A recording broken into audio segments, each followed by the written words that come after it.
Welcome to the first ever NASCAR show on my channel. I am joined today with NASCAR 24 TB. How you doing?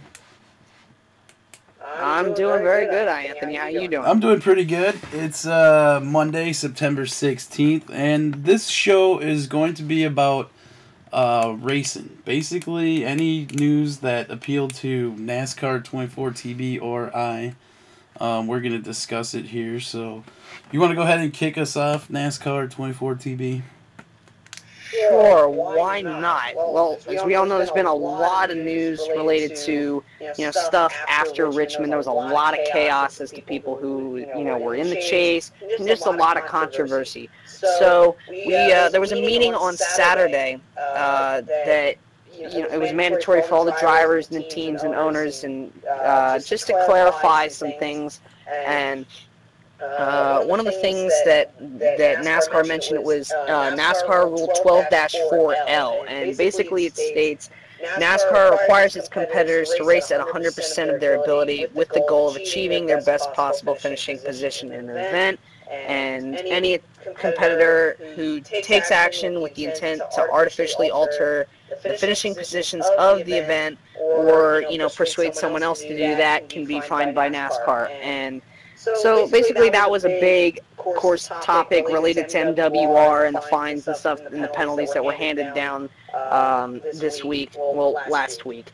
And also there was a restart rule change. I think this partly related to the restart, the final restart at Richmond with the 27 and the 99. And the rule now is the leader is still the control car. However, the leader does not need to be the first car back to the finish line. So the second place car can beat the leader to the line, but the leader is still the one that goes first. But this only applies on restarts. So what do you think about that? Do you think that the restart rule is a good change? Do you think that the old one was good? Or I've heard some people say, why do we have this? Why don't we just have a flagman with the flag and just get rid of the restart box, and whenever he waves the flag is when you go? What do you think on that? I think at this point there is too many options. I mean, there's the restart box, there's the flag guy, and then there's, your spotter saying, go, go, go. So I think they need to narrow it down to one thing, and that's keep your eyeball on that flag guy. I mean, what else is he doing up there? I mean, like, is he just getting the best seat, to watch the race? What's going on there? What do you think about it? You got well, I mean, you got the caution lights and things like that. So yeah, I mean, I can see your point, but I think that.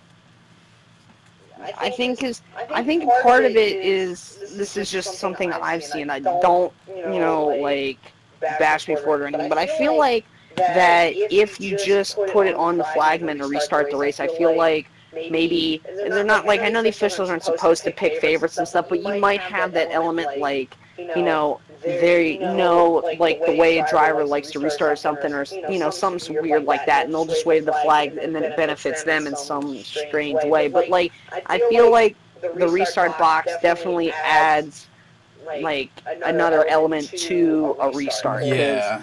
But I do think that this change is good, because it was if the leader were to spin their tires and then the second place guy's got to wait, and then you got a giant stack up behind him. Yeah. Right. So I think that's a good change. All right. And about the other thing you said about how they clarified that you have to race at 100%, I don't get how Kyle Busch says that he's not clear on that subject. What do you not get about, going 100% out on a racetrack while you're out there? Yeah, I mean, I heard, I think it was on the pre-race show before the Chicagoland race yesterday, Kyle said he thinks that there could be, still some sort of gray areas even after the meeting. But, I mean, it's pretty straightforward. Unless there's something, big that I missed or something like that, I don't really see what kind of thing you could possibly miss. I mean, it's right there, isn't it, Yeah. Well, let's, get over those subjects. Now let's move on to some big news. Juan Pablo Montoya going back to IndyCar. How are you feeling about that, NASCAR? I mean, I think that he came from there, so I feel like maybe going back there might be. I mean, there's a lot changed Yeah. since he was in IndyCar, so we don't really know how he'll perform or anything Yeah. like that. But I feel like maybe it might be better for him because, in all fairness, in my opinion, I don't think Montoya's really had a really truly successful career in the Sprint Cup Series. He's just, Yeah. I mean, yes, he won before, yes, but he's not someone that you always look for unless you're at one specific track. You're not gonna be Picking looking for Juan him to be a Pablo, yeah. contender. He was getting Right. lucky every now and then, but even at the road Right. courses lately, it seems like he's, Falling off. just another ringer, but not even Yeah. that good. So, but Right. there is a decline in those road course ringers taking big seats for that race. Like Right. Boris That's said, true. Because I haven't seen him around right in a while. now, I mean, yeah, there's Marcus Ambrose has been really, really good, and Brad Keselowski seems to be good. Kyle Busch seems to be. These guys that run in the Cup Series every week are now starting to pick up their game on these road courses that by most teams used to kind of just get pushed off to the side because, there's only 2 in a year, so, how much of a big deal is that going to be? And plus, they're in the regular season. Yes. All right. Now we're gonna get to the NASCAR points after Chicago. In first place is number 20, Matt Kenseth. You got anything to say about him at all on his day yesterday? Not really. I mean, I was kind of expecting him to run well. Yeah, he did he really seemed good. to do. Yeah, I mean, he won the race earlier in the year when they were at Chicagoland. He had a really, really strong car in that race, and he had another strong car in the race yesterday slash this early this morning because Right. the rain delay and stuff. So yes, we got Matt Kenseth in first place. Second place is Kyle Busch. Third place, Jimmy Johnson, who could have had a better day with a blown pit stop error there from the official. Anyway, in fourth place we got Kevin Harvick. Fifth place, Carl Edwards. Sixth is Kurt Busch. Seventh is Jeff Gordon. Eighth, Ryan Newman. Ninth is Martin Truex. Clint Boyer. 10th is Casey Kane. 11th is Greg Biffle. And 12th is Joey Logano? Joey Logano. I thought there were 13 drivers in this. Who am I missing? Dale Jr. Oh. That would be who's number 13. Oh my God. So, well, I'm looking at Logano. He's 52 points out right now. So, and Junior's 53 out. So there has to be a little bit of a chance there for them to possibly, if you lead a lap, and then lead the most laps in at least 2 or 3 races, maybe you could catch back up. Yeah, I know, but I feel like it's going to be somewhat like last year with the 24 car. He had, he had a good run going, at the Chicagoland race, and the 22 had a really good car early. Junior seemed to have a strong car, and they all, the two of them had problems this year, and the 24 wrecked because the throttle hung last year, and that basically killed his chase. So do you think that the 22 and the 88 are done? Do you think they can come back? What do you think on that? Well, like I said, I was thinking they would have to do a lot of work, and I don't think they have it in them. Let's just basically say Greg Biffle's out of it, and maybe even Casey Kane so far. But maybe I'm overestimating. Casey Kane surprised me.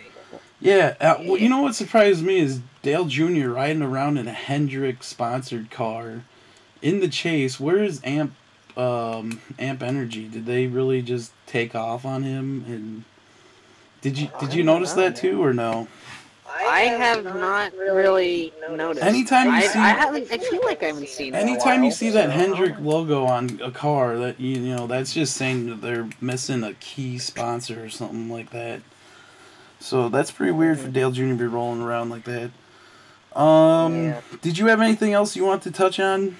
One thing I kind of would want to touch on, I guess, would be, I was surprised, Casey Kane, for finishing runner-up in the race in the spring here. I was really surprised that he didn't do really well. So that was something that sort of surprised me a little bit. What do you think on that? Do you think that, he's got some good tracks coming up? There's a lot of mile and a half in the chase. Do you think he's going to be able to make some things up, or do you think maybe, Kenseth and the other Gibbs cars because they won 5 of the 6 mile-and-a-half races. Well, actually 6 of 7 now, but...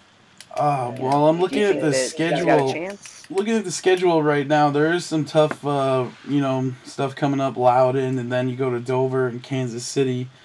And I remember Casey King crashed at Dover before, so he has a tough road ahead of him. I don't think he's going to be winning this championship this year. Do you have a certain favorite driver that you think will perform these next 9 races and get the championship? Well, I mean, just as a fan, I would definitely go, Jeff Gordon. But,